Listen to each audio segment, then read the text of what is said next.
5-7 દિવસથી દરરોજ રાતના વડોદરા શહેરમાં ખૂબ પ્રદૂષણની માત્રા હોય છે.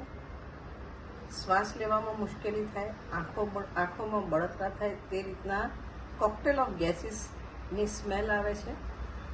7 તારીખે અમે જીપીસીબીમાં ફરિયાદ કરવાનો પ્રયત્ન કર્યો. ફરિયાદમાં ત્યાં લેન્ડલાઇન પર કોઈએ ફોન નહીં ઉપાડ્યો.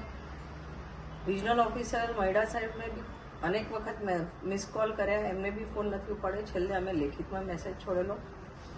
આજે ફરીથી એ જ પરિસ્થિતિ છે. અત્યારે શ્વાસ લેવાની તકલીફ પડે. છાણી નવાયાર્ડ વિસ્તારમાં જે ગેસ છે એના લીધે આંખો બળે છે.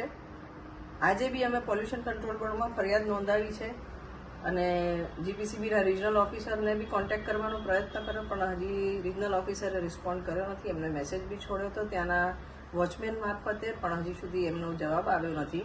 વડોદરા શહેરના નાગરિકોને પ્રત્યેક વર્ષે જેમ ઉનાળાની શરૂઆત થાય અને આ જે પોલ્યુશનનો સામનો કરવો પડતો હોય છે અને દિવસે દિવસે આ પ્રદૂષણની માત્રા વધતી જાય છે. એક બાજુ એર પોલ્યુશન ઘટાડવાની વાતો કરતા હોય છે, ક્લીન એર માટે કરોડો રૂપિયા કેન્દ્ર સરકારમાંથી આવતા હોય છે, પણ દિવસે દિવસે પરિસ્થિતિ વિકટ થતી જાય છે અને ઇન્ડસ્ટ્રીઝ બેફામ બનીને જે રીતના રાતના ટાઈમે તમે હવામાં પ્રદૂષણની માત્રા જોશો તો ખૂબ